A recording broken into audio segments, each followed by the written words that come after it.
नमस्कार दोस्तों, स्टडी 91 पर आप सबका हार्दिक स्वागत अभिनंदन है। जल्दी से सभी लोग फटाफट आ जाइए और 59वां आपको आज जो है कि सुपर टेट और टेट से संबंधित महत्वपूर्ण श्रृंखलाओं को देखेंगे। चलिए, जबरदस्त तरीके से हम सबको पढ़ना है और आज देखना है कि कितने प्रश्नों का जवाब आप सब जानते हो, ठीक ना। तो चलिए, आज एक तरीके से जबरदस्त प्रश्नों की श्रृंखला रहेगी। आप सबको उन्हें प्रश्नों को करना है जो परीक्षाओं में आते हैं और कॉपी कलम लेकर बैठ जाइएगा। 1 2 3 से 45 तक लगा लिया करिए, रोज बताना ना पड़े, ठीक ना। आप लगा लिया करिए और कितने सही हो रहे हैं ये भी आप अपना टिक करते चलिएगा, काउंट कर लीजिएगा आप कितने पानी में है, कितनी चीजें सीख सके हैं, ठीक ना। तो चलिए, आइए हम सब प्रश्नों के श्रृंखला को देखते हैं। ये रहा आपके सामने पहला ही प्रश्न जो है कि पेट्रोलियम एवं प्राकृतिक गैस मंत्रालय ने PMUY की उपलब्धियों का जश्न मनाने के लिए किस दिन को उज्ज्वला दिवस के रूप में मनाया है? 1 मई को, 2 मई को, 3 मई को या 4 मई को? किस तारीख को उज्ज्वला आपको दिवस के रूप में मनाया गया है, मनाने की घोषणा की गई है? यही आप सबके सामने प्रश्न है, ठीक ना। तो चलिए, प्रश्नों का जवाब आप सब लोगों के द्वारा शानदार तरीके से दिया जा रहा है। कुछ लोग आपको 1 मई दे रहे हैं, कुछ लोग 2 मई दे रहे हैं, कुछ लोग कुछ दे रहे हैं। तो जो भी दे रहे हो वैसे बता दे, उज्ज्वला योजना, उज्ज्वला योजना, ठीक ना। उज्ज्वला योजना की शुरुआत आपको कब की गई? तो ये शुरुआत 1 मई 2016 ईस्वी को किया गया था। कहां से किया गया था? तो यूपी के बलिया जिले से प्रधानमंत्री द्वारा आपको जो है, प्रधानमंत्री जी द्वारा इसकी शुरुआत की गई और इसी 1 तारीख 2022 को उज्ज्वला आपको जो है दिवस के रूप में मनाने की घोषणा की गई है। ये दिवस में भी इंपॉर्टेंट है, योजना से भी आपको पूछ सकता है। तो इससे संबंधित कहीं से भी संबंधित आपसे प्रश्न पूछे जा सकते हैं और आप उन प्रश्नों को एकदम जबरदस्त तरीके से जवाब देने की कोशिश करना, ठीक ना। चलिए, पहला प्रश्न आप सबके सामने रहा एकदम। नेक्स्ट देखिए, दूसरे प्रश्न में अप्रैल 2022 में असम के किस जिले में बीमार और घायल गायों के लिए एम्बुलेंस सेवा शुरू की गई है? ये एम्बुलेंस जो है आपको गुजरात से मंगाया गया है और आपको जो है कि कहां पे, लखीमपुर से, बंगाई गांव से, कछर से या डिब्रूगढ़ में?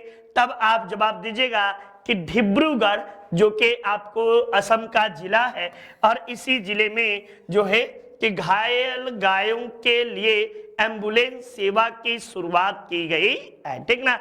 घायल गायों के लिए एम्बुलेंस सेवा आपको जो है डिब्रूगढ़, यहीं पे डिब्रूगढ़ से आपको एक और बातें बता दे रहा हूं। डिब्रूगढ़ सैखोवा जो है भारत का सबसे छोटा आपको जो है कि यूनेस्को की सूची में शामिल आपको अभयारण्य माना जाता है या यूनेस्को की सूची में शामिल आपको जो है जैव अभयारण्य है।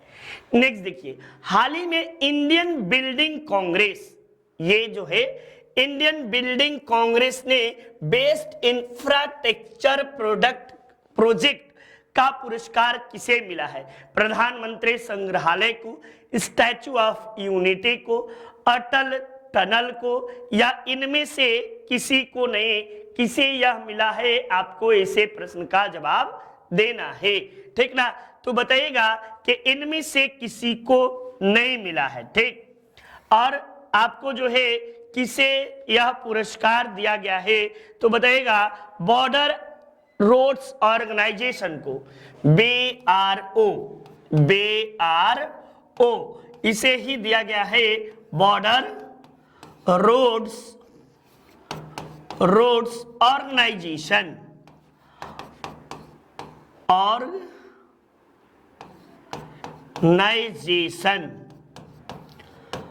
ऑर्गेनाइजेशन को आपको दिया गया है, BRO को दिया गया है। चलिए नेक्स्ट अगले प्रश्न के ओर चलते हैं।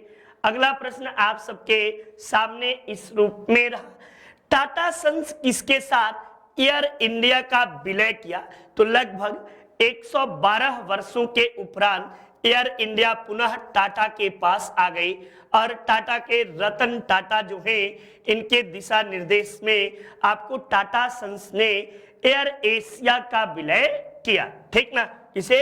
तो एयर एशिया का विलय आपको जो है एयर इंडिया में करेगा। ये बातें आपको जो है महत्वपूर्ण रूप से जानना होगा और इसके साथ ही आप सबको पता होना चाहिए कि भारत के सबसे बड़े डोनर जो हैं वो रतन टाटा साहब ही हैं। ठीक ना, सब लोग पूंजी बनाने में लगते हैं, रतन साहब जितना कमाते हैं उतना दान करने में लगे रहते हैं। भारत के सबसे बड़े दानी व्यक्तियों में अजीम प्रेम जी, रतन टाटा जी, ये सबों के नाम आपको सर्वश्रेष्ठता की सूची में रखा गया है।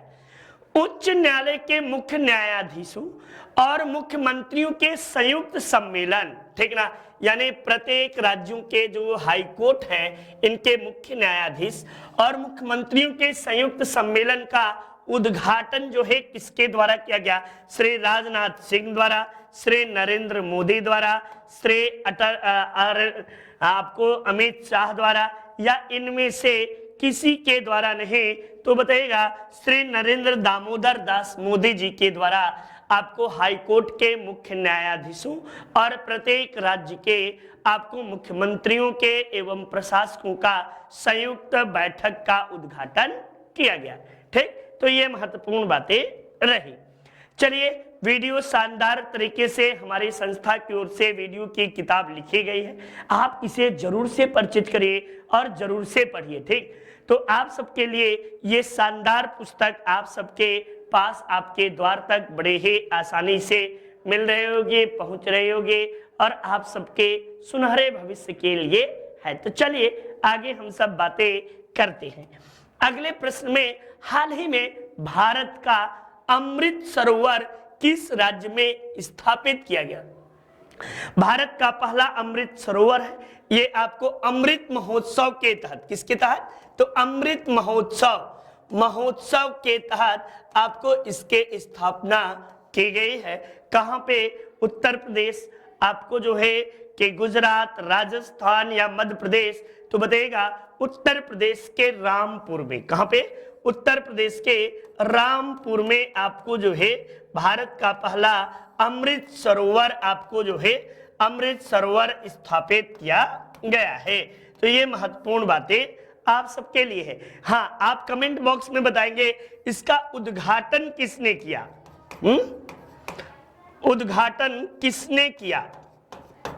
ये कमेंट बॉक्स में आप लोग बताएंगे। चूंकि जान तो बहुत लेते हैं लेकिन यादें मैं कई बार इसी चलते प्रश्नों को रिपीट कर रहा हूं कि आप सबसे गलतियां ना हो। ठीक ना, इसीलिए मैं बार बार प्रश्नों को रिपीट कर रहा हूं कि कहीं से भी आप सब चूकिए नहीं बाबू। ठीक ना, हाल ही में कौन सा बैंक आपको जो है, कौन सा बैंक अकाउंट एग्रीगेटर फ्रेमवर्क पर लाइव होने का, यानी अकाउंट एग्रीगेटर फ्रेमवर्क पर लाइव होने वाला पहला सार्वजनिक बैंक बन गया है?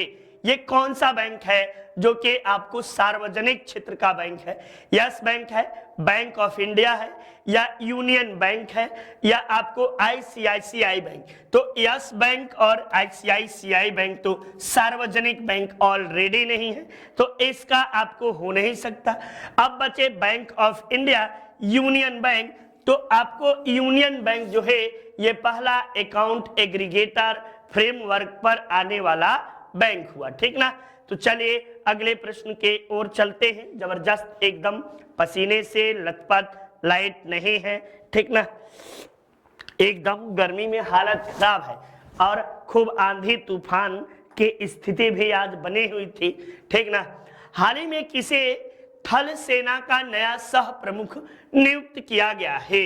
ये थल सेना का नया सह प्रमुख के रूप में lieutenant general Amit Rahane, lieutenant general Bipin Rawat, तो ये तो खत्म हो गए, लेफ्टिनेंट जनरल बग्गावल्ले सोमशेख, तो यही आपको बग्गावल्ले सोमशेख जो है ये आपको पहले व्यक्ति हैं थल सेना के सह प्रमुख के रूप में, पहले व्यक्ति नहीं, मतलब इस वर्ष इनके हाल ही में नियुक्ति आपको हुई है।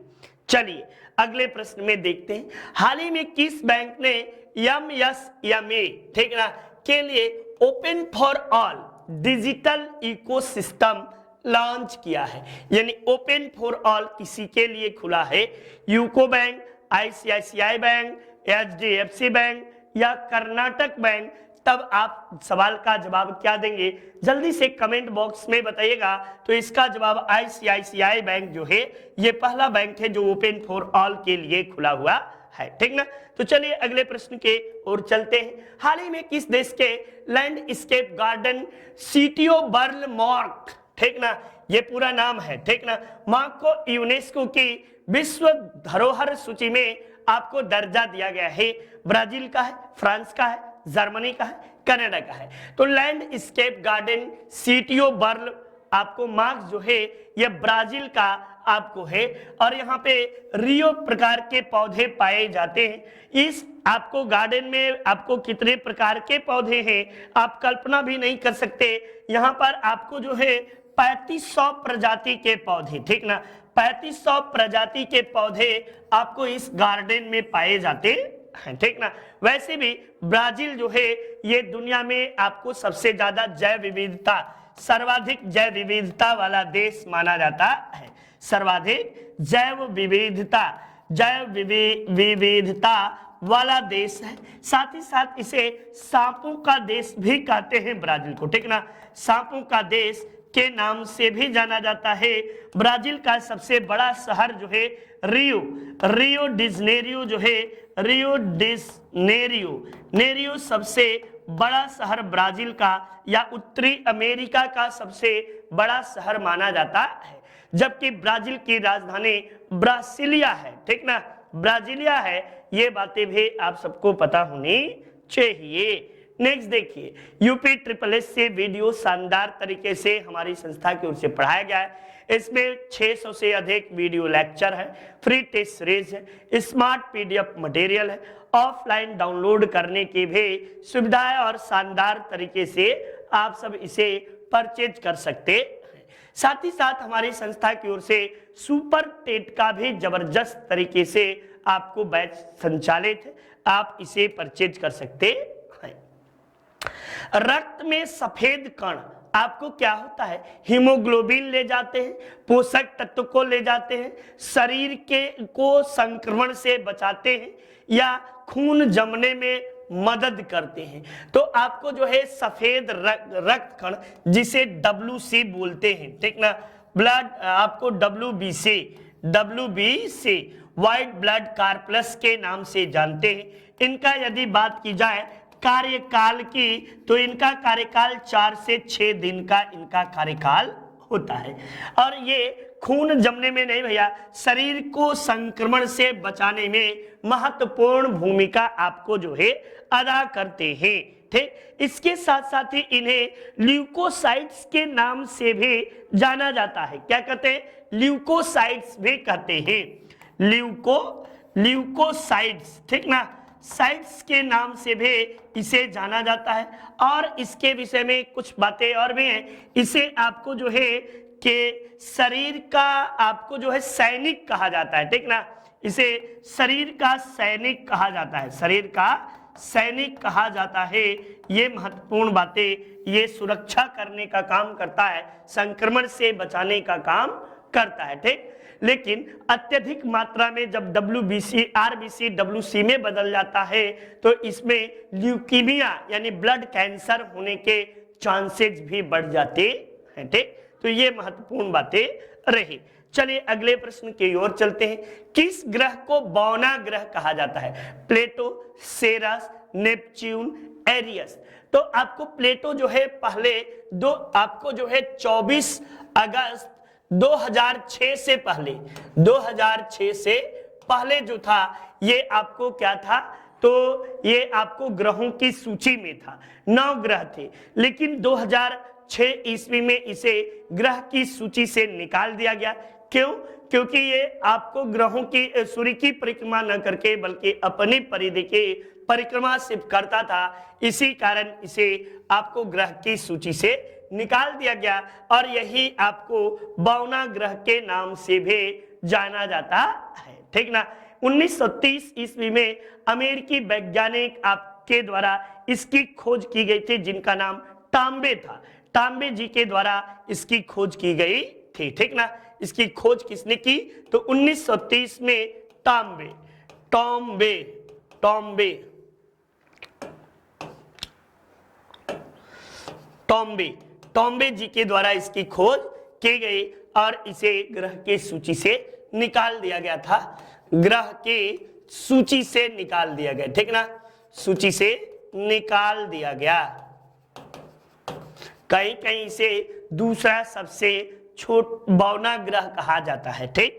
चलिए, लेजर में प्रयोग की जाने वाले आपको 3D इमेजिंग प्रक्रिया क्या कहलाती है? Holography, sonography, radiography, cardiography.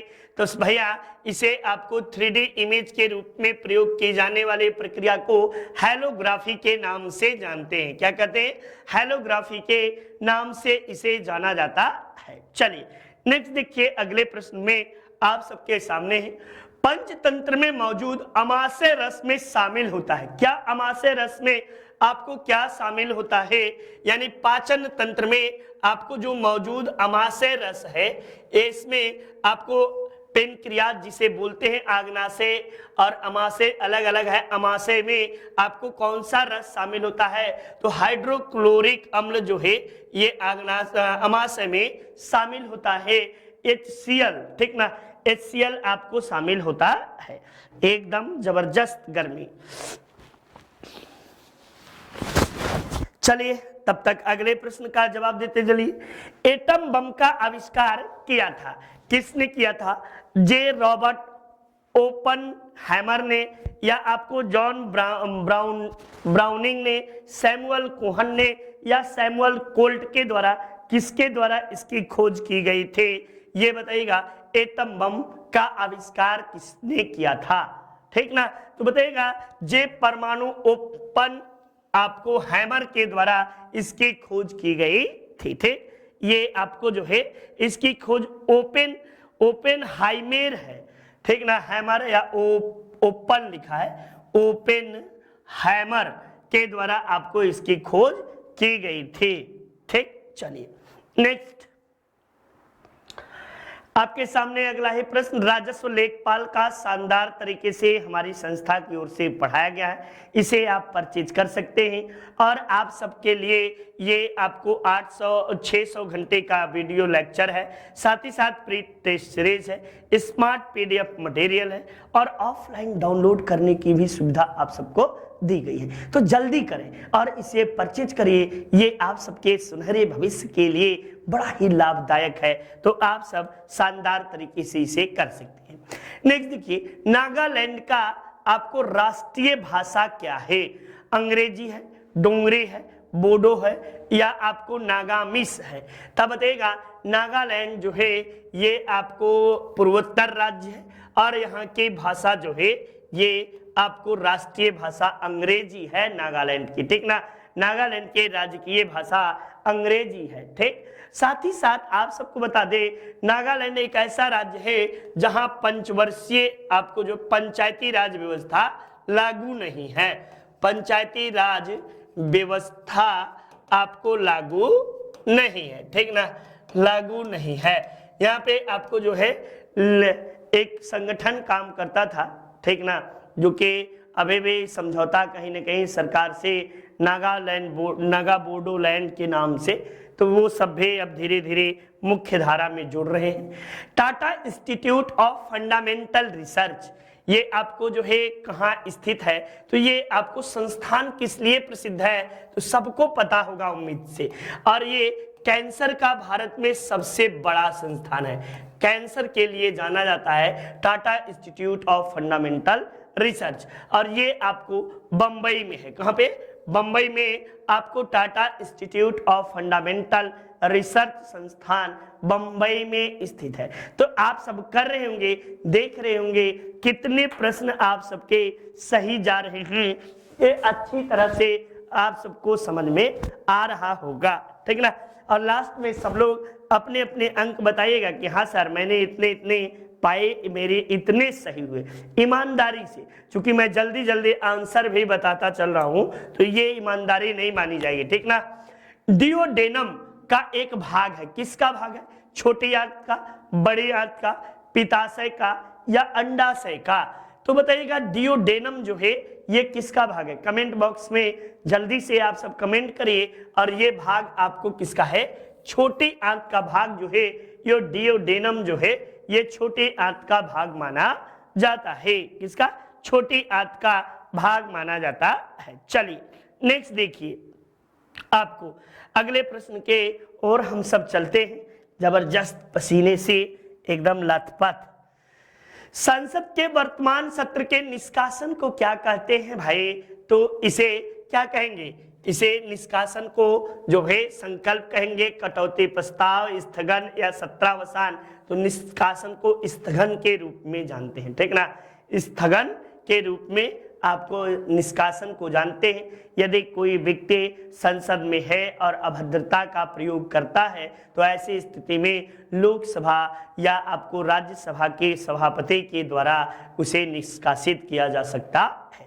या कोई व्यक्ति बिना बताए 60 दिनों तक संसद में अनुपस्थित रहता है तो ऐसे भी व्यक्ति को संसद से निष्कासित करने का अधिकार लोकसभा अध्यक्ष और विधानसभा के सभापति को, राज्यसभा के सभापति को आपको रहता है। नेक्स्ट देखिए, ये धारा प्रवाह को सुचालक के प्रतिरोध से संबद्ध करने वाले नियम को क्या कहते हैं? तो जब धारा प्रवाह जो है यानी धारा चल रही है और प्रतिरोध के साथ यानी रेजिस्टेंस के साथ उसका संबंध किया जाएगा तो उसे जूल का नियम कहते हैं। क्या कहते हैं बाबू? तो जूल के नियम के नाम से जानते हैं। जब आपको जो है किसी धारा प्रवाह को रेजिस्टेंस के साथ संबंध किया जाता है तो उसे जूल का नियम कहा जाता है, ठीक ना। उसे हम सब जूल का नियम कहते हैं। चलिए नेक्स्ट देखिए, ये आपको हिंदी इंडिविजुअल शानदार तरीके से हमारी संस्था की ओर से पढ़ाया गया है। आप इसे परचेज कर सकते हैं, पढ़ सकते हैं और आपके सुनहरे भविष्य के लिए ये काफी लाभदायक भी सिद्ध होगा। तो आशा करते हैं, उम्मीद आप सबसे यही है कि खूब मन लगाकर पढ़िए और मन लगाकर आपको जो है कि आगे चलिए और हमारा संस्था और अपने घर परिवार का खूब नाम रोशन करिए। इन्हीं आकांक्षाओं के साथ हम सब भी आप सबके साथ जुड़े हुए हैं। अब कास्टिक सोडा का रासायनिक नाम क्या है? Sodium thiosulphate, sodium carbonate, sodium chloride या सोडियम हाइड्रोक्साइड। तो अब आप कास्टिक सोडा का जो नाम है ये आपको कास्टिक यानी कपड़ा धुलने वाला, इसे सोडियम हाइड्रोक्साइड के नाम से जानते हैं। क्या कहते हैं? सोडियम हाइड्रोक्साइड के रूप में इसे जाना जाता है। ये महत्वपूर्ण बातें साइंस से संबंधित आप सबके लिए रहा। जायरे का पुराना नाम क्या है? तो बेनिन है, लाइबेरिया है, कांगो है, सियरा लियोन है। तो आपको जायरे का पुराना नाम जो था ये कांगो था। कांगो एवं जायरे या कांगो बेसिन के नाम से जानते हैं।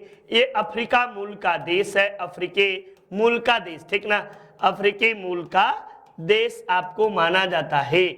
और कांगो जो है पिग्मी नामक जनजाति आपको कांगो में ही पाई जाती है। पिग्मी, ठीक ना। पिग्मी नामक जनजाति जो है, नामक जनजाति ये आपको यहीं पाई जाती है। खासकर कांगो, आपको कांगो में ही कांगो नदी बहती है। कांगो नदी दुनिया की सबसे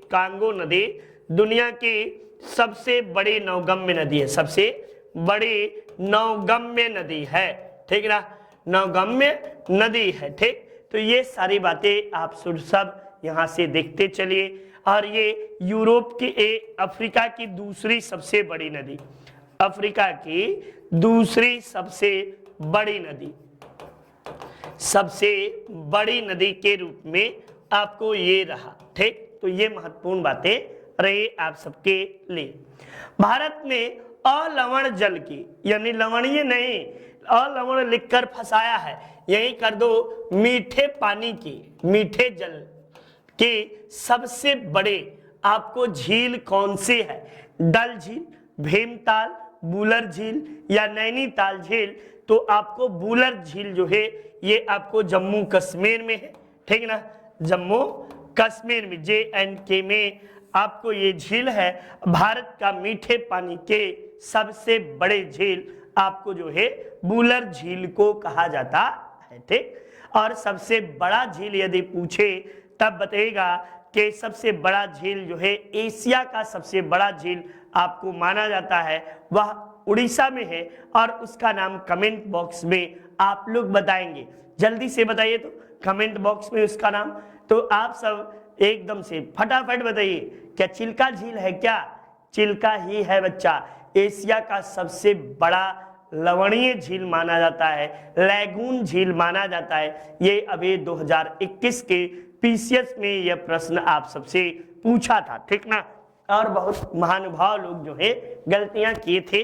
ठीक, तो चलिए अगले प्रश्न में, विश्व की सबसे लंबी नदी कौन सी है? गंगा, नील, ब्रह्मपुत्र, अमेजन? तो सभी नदियों को बता सकते हैं। ये आपको जो है विश्व की सबसे लंबी नदी नील नदी है और लगभग 6600 आपको 92 किलोमीटर, इसकी कहीं कहीं सीधे 6700 लिखा है। ठीक ना, 6700 किलोमीटर ये आपको बहती है। इसका उद्गम की बात करें तो ये दो भागों में है, एक ब्लू नील है, ब्लू नील, और एक जो है सफेद नील या व्हाइट नील। व्हाइट नील, ये दो नील हैं और इसका उद्गम स्थल ताना झील है और इसका उद्गम स्थल बाबू विक्टोरिया झील है, विक्टोरिया झील है। और ये दोनों झील जाकर सूडान की राजधानी खार्तूम में, ठीक ना, खार्तूम, ये खार्तूम सूडान की राजधानी है, यहीं पे मिलते हैं। और इसके बाद ये बहते हुए आपको कहाँ गिर जाते हैं? तो भूमध्य सागर में, भूमध्य सागर में जाकर गिरते हैं। आपको इसे आपको क्या कहते हैं? तो मिस्र का वरदान भी कहते हैं, मिस्र का वरदान, का वरदान के नाम से भी ये जाना जाता है। और आपको अमेजन नदी, ये विश्व की दूसरी सबसे बड़ी नदी है, दूसरी सबसे बड़ी नदी, सबसे लंबी नदी और दुनिया की लंबी नदी है और दुनिया की सबसे बड़ी नदी है। विश्व की सबसे बड़ी नदी भी सबसे बड़ी नदी के रूप में इसे जाना जाता है। ठीक, तो ये कहाँ बहती है? तो ब्राजील में बहती है और विश्व में सर्वाधिक जैव विविधता इसी नदी में पाई जाती है। तो ये बातें आपको, ब्रह्मपुत्र है तो दक्षिण पूर्व एशिया भारतीय उपमहाद्वीप के सबसे लंबी नदी ब्रह्मपुत्र है और इसी पर दुनिया का सबसे बड़ा नदी द्वीप माजुली स्थित है और सबसे छोटा द्वीप भी उमानंदा भी इसी पर स्थित है। कोशिका में तुरंत ऊर्जा उत्पादन के लिए हमको क्या लेना चाहिए? ग्लूकोज लेना चाहिए, प्रोटीन लेना चाहिए, विटामिन सी लेना चाहिए या सुक्रोज लेना चाहिए? तब आप क्या जवाब देंगे? तुरंत एनर्जी किससे मिलती है?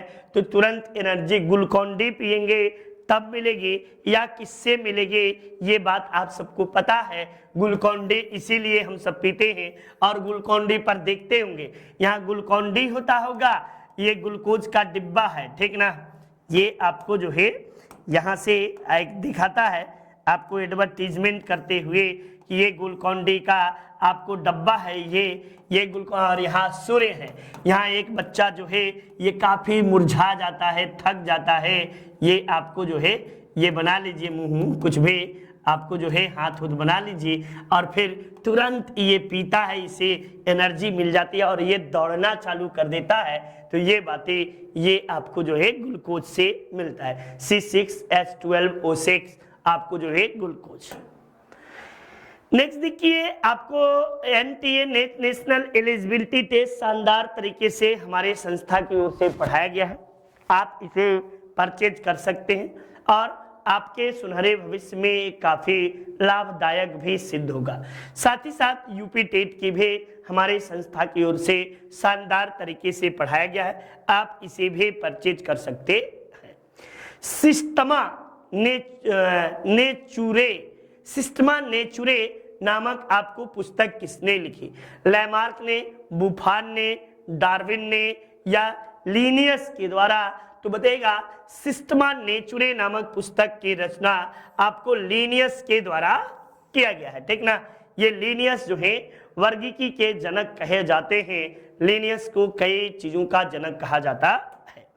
नेक्स्ट देखिए, सोनोग्राफी में प्रयुक्त, सोनोग्राफी किसके लिए युक्त होता है? तो आपको समुद्र में खोए हुए वस्तुओं के प्राप्ति के लिए सोनोग्राफी का प्रयोग किया जाता है। और सोनोग्राफी में कौन सी तरंगे होती हैं? सूक्ष्म तरंगे, औरक तरंगे, ध्वनि तरंगे या पराश्रव्य तरंगे, कौन सी तरंगे होती हैं? तो जवाब दीजिएगा कि पराश्रव्य तरंगे आपको पाई जाती हैं। कौन सी?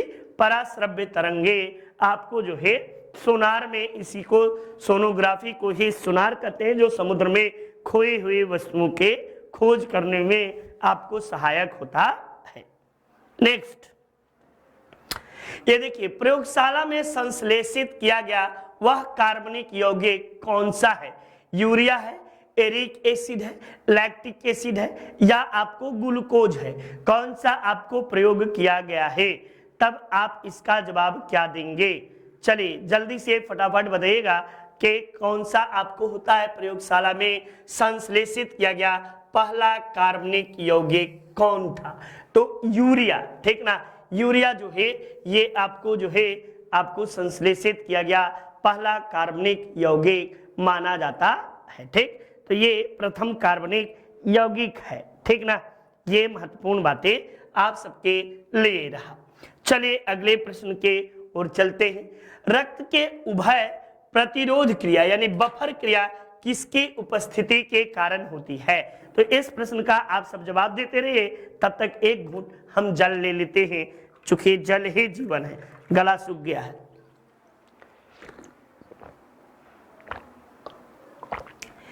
HCl और NCl, Cl और CO2, CO3, ये कहा है, ऐसे कहा लिखो भैया।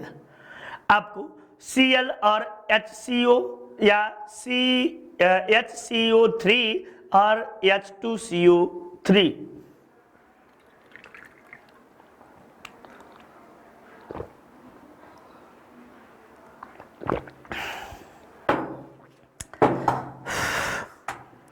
कहाँ गया मार्कर भाई? तब आप जवाब क्या देंगे? रक्त के उभय प्रतिरोध प्रक्रिया बफर किसकी उपस्थिति के कारण होती है? ये आपको जवाब देना है। तो HCO3 और H2CO3 के आपको प्रतिरोध क्रिया के कारण होते हैं। नेक्स्ट देख भाई, अंतरराष्ट्रीय साक्षरता दिवस प्रतिवर्ष निम्न में से किस तिथि को मनाया जाता है? ये आपसे 8 सितंबर को, 18 मार्च को, 28 मार्च को या 18 सितंबर को, कितने तारीख को अंतरराष्ट्रीय आपको जो है साक्षरता दिवस के रूप में मनाया जाता है?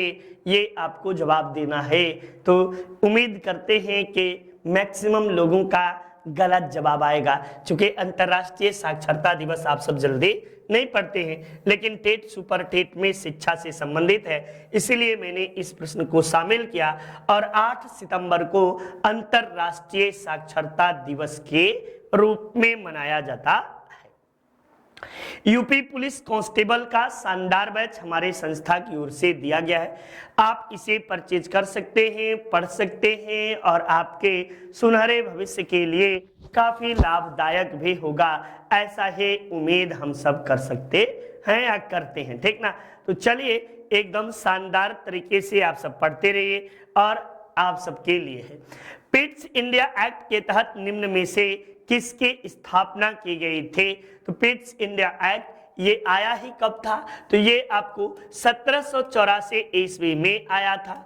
और किसके समय में आया था, तो लॉर्ड वारेन हेस्टिंग्स के समय में आपको आया था।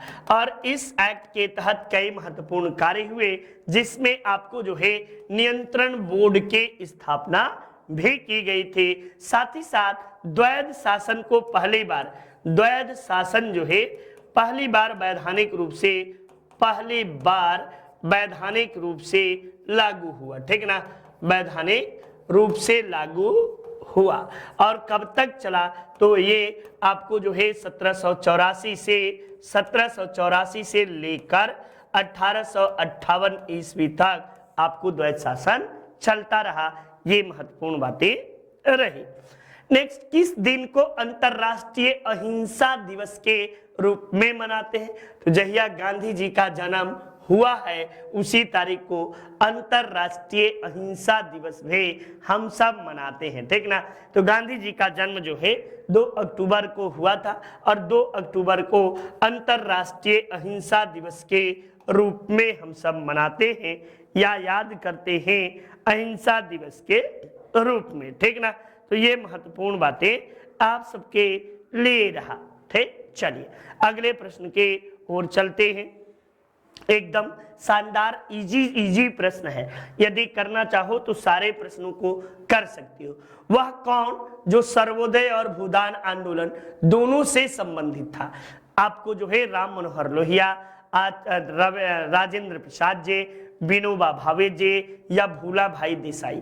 तो वो व्यक्ति आपको सबको सही एकदम जवाब लगा रहे हैं आप सब, और आपको पता होना चाहिए आचार्य विनोबा भावे ये बड़े ही महान थे और ये दोनों चीजें 1950 ईस्वी में आपको शुरू हुआ था, ठीक ना। आचार्य विनोबा भावे ये गांधी जी के व्यक्तिगत सत्याग्रह के प्रथम सत्याग्रही थे और ये भारतीय राजनीति में कब आए थे, तो सविनय अवज्ञा आंदोलन के दौरान ये भारतीय राजनीति में प्रवेश किए। इसी सविनय अवज्ञा आंदोलन के दौरान ही ये जेल भी गए थे, ठीक ना। और आजादी के बाद इनके द्वारा भू आंदोलन की शुरुआत की गई। साथ ही साथ रमन मैग्सेसे पुरस्कार पाने वाले ये प्रथम भारतीय भी थे, ठीक ना। रमन मैग्सेसे पुरस्कार, इन्हें पहला व्यक्ति थे जिन्हें रमन मैग्सेसे पुरस्कार दिया गया था। लाल चने में कौन सा एंजाइम आपको जो है पाया जाता है, लाल रंग का जो चना होता है वो आपको कौन सा एंजाइम पाया जाता है, जाइमेज, माल्टेज, डाइस्टेज या यूरिएज। तब देगा लाल चने में बच्चा जो है ये आपको यूरिएज नामक एंजाइम पाया जाता है। कौन सा, यूरिएज नामक एंजाइम लाल चने में पाया जाता है। ये देखिए क्या गजब का प्रश्न है। इस तरह के प्रश्न परीक्षाओं में आपको सामने आया ही नहीं होगा, ठीक ना। उम्मीद तो यही है कि अभी तक आप इस प्रश्न को देखे ही नहीं हो कि लालव चना में एंजाइम पूछ सकत बा।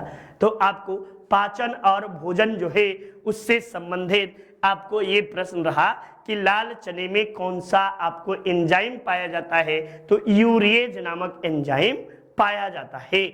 चलिए अगले प्रश्न के ओर चलते हैं। ये रहा आपके सामने कि हिंदू पेट्रियट का संपादक कौन था।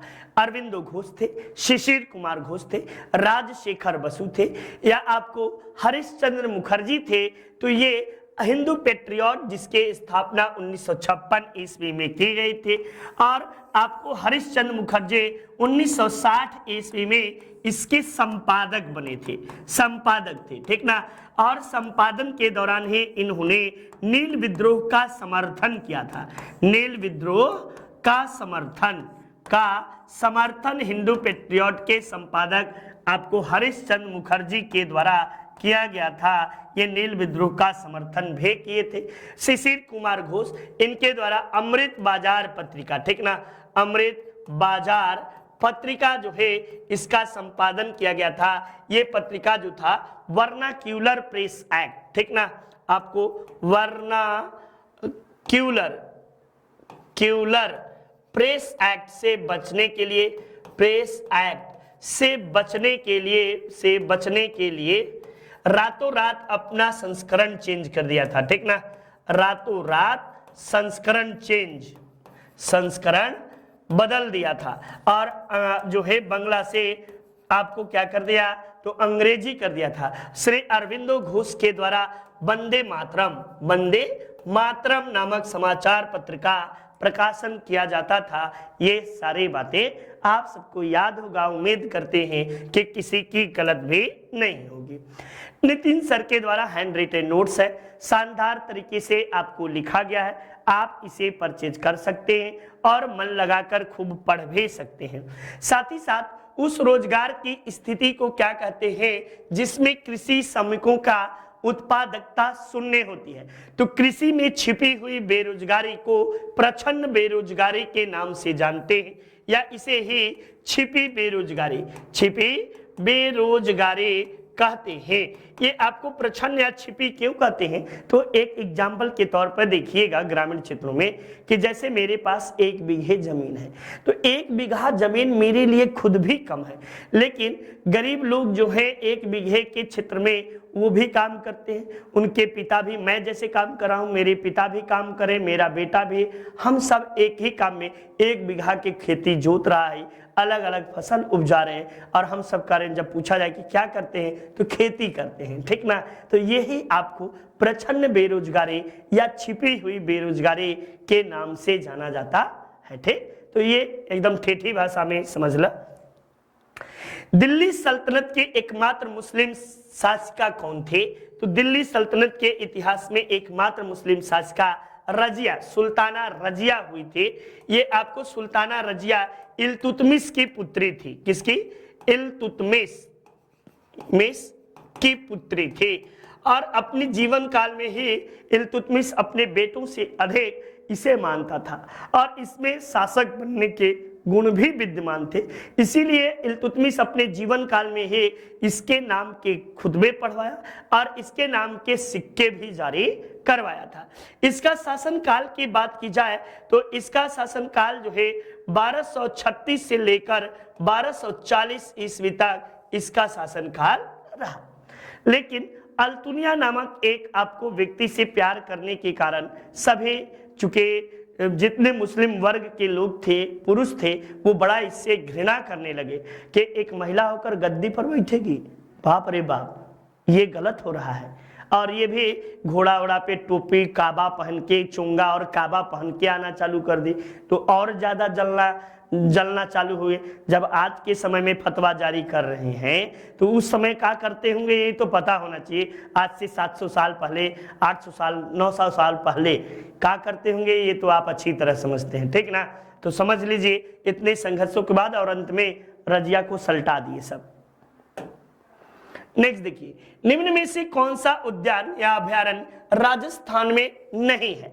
सरिस्का बिल्कुल है। राजा जी आपको राष्ट्रीय उद्यान नहीं है। राजा जी राष्ट्रीय उद्यान आपको कहाँ है? तो उत्तराखंड में है लल्ला, ठीक ना। उत्तराखंड में राजा जी राष्ट्रीय उद्यान है और ये हाथियों के लिए प्रसिद्ध अभयारण्य माना जाता है राजा जी, ठीक ना। तो एकदम शानदार तरीके से कोई भी गलती आप लोग नहीं करेंगे। सोना महत्वपूर्ण धातु है, क्यों? क्योंकि आघात वर्धता तथा तन्यता के कारण, या बेचने पर अधिक मुद्रा मिलती है, या आपको आभूषण के कारण, या अधिक शुद्धता के कारण। ये आपको क्यों सबसे अधिक प्रिय है, या आपको जो है इस सबसे अधिक रूप से महत्वपूर्ण धातु इसे क्यों माना जाता है, ये प्रश्न बड़ा ही महत्वपूर्ण है। तो ये आघात वर्धता और तन्यता के कारण ये महत्वपूर्ण धातु माना जाता है। मेरा तो उम्मीद यही है, लेकिन ये सबसे अधिक महत्वपूर्ण क्यों है? तो ये आभूषण में प्रयोग किए जाने के कारण ये सबसे अधिक महत्वपूर्ण माना जाता है, ठीक ना। आभूषण में प्रयोग किए जाने के कारण। हाँ, चलिए नेक्स्ट। अच्छा, नेक्स्ट देखिएगा, जब ग्रेनाइट की चट्टान का कायांतरण होता है तो वो किस में परिवर्तित होता है? तो ग्रेनाइट जो है निस के रूप में परिवर्तित हो जाता है। निस जो है ये कायांतरित चट्टान है। क्या है? कायांतरित चट्टान आपको माना जाता है। और आपको जो है ये आपको क्या है? तो ग्रेनाइट आग्नेय चट्टान है, आग्नेय चट्टान है, ठीक, आग्नेय चट्टान है। ठीक। तो ये बातें, क्वार्टजाइट, आपको बलुआ पत्थर क्वार्टजाइट में स्फटिक देखते हैं ना, तो स्फटिक आपको जो है उसे ही क्वार्टजाइट कहते हैं। संगमरमर चूना पत्थर जो है ये संगमरमर के रूप में परिवर्तित होता है, ठीक। तो ये आपको बातें रही। आपको अभी ऑर्डर करिए अपने नजदीकी बुक स्टोर से या फॉर होम डिलीवरी के लिए 7007734525 पर आप संपर्क कर सकते हैं और अपने शानदार लेखपाल के किताब को मंगा सकते हैं। उम्मीद कर रहे हैं कि लेखपाल की दशा अंतिम रूप से आप सब तय कर रहे होंगे और ईश्वर से यही आकांक्षा भी करता हूं कि आप सबकी मेहनत सफल जाए और मेरी भी मेहनत सफल जाए, क्योंकि जितना ज़्यादा से ज़्यादा आपको प्रश्न पूछे जाएंगे उतना ही ज़्यादा खुशी हमें भी होगी। लक्ष्मीबाई राष्ट्रीय शिक्षा संस्थान कहाँ है? तो रानी लक्ष्मीबाई जहाँ की होंगी वहीं पे आपको जो है राष्ट्रीय शिक्षा संस्थान आपको होगा।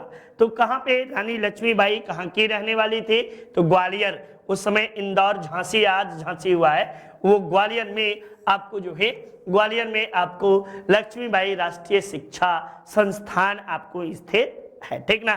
तो ये महत्वपूर्ण बातें आप सबके लिए रहा।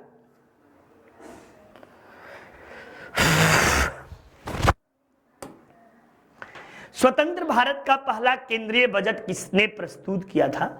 तो स्वतंत्र भारत का पहला केंद्रीय बजट आपको किसके द्वारा प्रस्तुत किया गया था? तो आर.के. षणमुख सेठी के द्वारा स्वतंत्र भारत का पहला बजट प्रस्तुत किया गया था। षणमुख सेठी साहब जो है, और जबकि जॉन मथाई जो थे अंतरिम सरकार में ये गृह मंत्री के रूप में थे और वित्त मंत्री के रूप में थे। अंतरिम सरकार में बजट इन्हीं के द्वारा प्रस्तुत किया जाता है। नेक्स्ट देखिए, अम्लीय वर्षा में क्या होता है जिसके कारण वनस्पतियां नष्ट हो जाते हैं? तो सल्फ्यूरिक अम्ल अम्लीय वर्षा में H2SO4 आपको होता है और ये सीधे पेड़ पौधों पर जब गिरता है तो जल जाते हैं पौधे और इसी कारण वनस्पतियां जो है नष्ट हो जाते हैं। पहली बार अम्लीय वर्षा कहाँ हुई थी? तो पहली बार जो है अम्लीय वर्षा आपको कहाँ हुई? तो बताइएगा, नॉर्वे में हुई, ठीक ना। और अम्लीय वर्षा सूचना केंद्र, ठीक, अम्लीय वर्षा सूचना केंद्र कहाँ है? तो अम्लीय वर्षा सूचना केंद्र आपको नॉर्वे की राजधानी ओस्लो में ये आपको स्थित है, ठीक ना। ओस्लो में अम्लीय वर्षा सूचना केंद्र स्थित है। नेक्स्ट, आपको आमुक्त माल्यद किसकी रचना है? कृष्णदेवराय की, वात्याराज की, या खारवेल की, या अल्लाह सानी पेदन्ना के? तो ये आमुक्त माल्यद जो है ये तेलुगु साहित्य है। क्या है? तेलुगु साहित्य है और इसकी रचना जो है ये कृष्णदेवराय के द्वारा किया गया। कृष्णदेवराय जो थे ये आपको विजयनगर साम्राज्य का सबसे महान शासक, विजयनगर साम्राज्य का सबसे महान शासक आपको थे। इनका शासनकाल बात की जाए तो आपको जो था 1509 से लेकर 1529 ईस्वी तक इनका शासनकाल था, ठीक ना। साथ ही साथ इनके समय में आपको विजयनगर साम्राज्य का चतुर्दिक विकास हुआ। इन्होंने जामवंती कल्याणम, ठीक ना, जामवंती कल्याणम, ठीक ना, कल्याणम नामक संस्कृत ग्रंथ का भी रचना किया। इनके दरबार में अष्टछाप रहते थे। अष्टछाप यानी 8 तेलुगु कवि भी इन्हीं के दरबार में रहते थे। साथ ही साथ आपको जो है कि विट्ठल स्वामी का मंदिर, विट्ठल स्वामी मंदिर या हजारा मंदिर आपको इन्हीं के द्वारा निर्माण कराया गया। ये सारी बातें आपको अमुक्त माल्यद से संबंधित, विजयनगर साम्राज्य से संबंधित है। दाहक सोडा किसे कहते हैं या कैसा होता है? तो दाहक सोडा जो होता है प्रस्वेदी होता है या ऑक्सीकारक होता है या अपचायक होता है या उत्फुल्ल होता है। तो दाहक सोडा भैया ये प्रस्वेदी होता है। कैसा होता है? प्रस्वेदी आपको होता है दाहक सोडा, ठीक ना। तो ये महत्वपूर्ण प्रश्नों के आप सबको श्रृंखला रहा। उम्मीद करते हैं कि आप सब शानदार तरीके से पढ़े और सारी बातें आप सबके भेजे में समझ में भी आई होगी। आज का प्रश्न थोड़ा सा डिफरेंट था। रोज आपको इसी तरह प्रश्नों की श्रृंखला थोड़े थोड़े अंतर के साथ मिलेगी। देखते हैं आप सब भी कितने बने रहते हैं और क्लास को जितना भैया लाइक और शेयर करिएगा। आप सब लाइक और शेयर नहीं करते हैं, ठीक ना। लाइक और शेयर करने से बिल्कुल भूलिएगा नहीं। एक शानदार महत्वपूर्ण प्रश्नों के श्रृंखला के साथ हम लोग रोज रूबरू होंगे और इसी तरह प्रश्नों को करेंगे, ठीक। तो सबको गुड नाइट, सभी को सत श्री अकाल। आपको जो है शुभ संध्या, आपका दिन आप मंगलमय हो और आप सब अच्छे से स्वीट ड्रीम के साथ सोइए, ठीक ना। खाना खा लीजिएगा अच्छे से और सोना एकदम early to bed and early to rise. जितना जल्दी आप बेड पर जाएंगे उतनी जल्दी आप उठेंगे, जो कि आपके मन मस्तिष्क को प्रफुल्लित रखेगा, ठीक ना। रात भर जगकर पढ़ने की जरूरत नहीं, अपने टाइम के अनुसार करिए, सारी चीजें आपको आएंगी। चलिए, तो शुभ संध्या इन्हीं कामनाओं के साथ। जय हिंद, जय भारत।